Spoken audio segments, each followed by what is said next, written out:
A lot of what I do is build a plausibility structure for belief.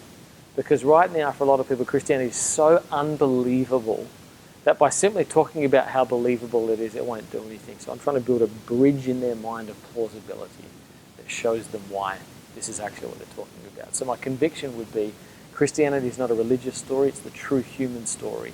And that if you want to thrive as a human being, you don't need religion, you just need to live for your created purpose. And so I believe if Christianity is the true story, it works in all of life. When you live according to the truth of the gospel and the way of Jesus, it doesn't mean that life will always improve, but you will flourish. And when you don't, you'll experience dysfunction. And so instead of talking just about sin all the time or being under the wrath of God, I read a book, Atonement for a Sinless Society by Alan Mann. He talks about the front door of people's hearts not being guilt for what they've done wrong, but shame for who they are. That when you go in through the door of shame, that people are way more open to Jesus.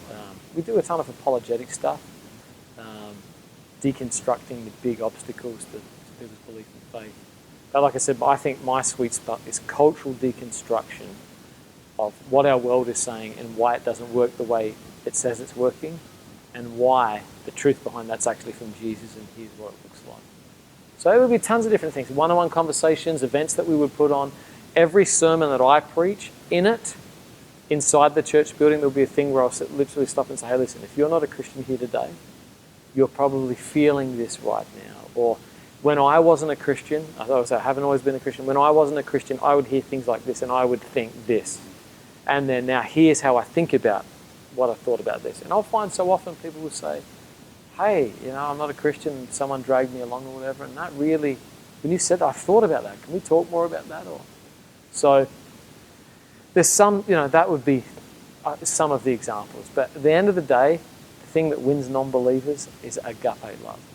To me, at the end of the day, it's love modeled. It's when you're in pain, who comforts you? When you're desperate, who's there to reach out? And so it's positioning yourself in the lives of people for those moments of crisis rather than beating them.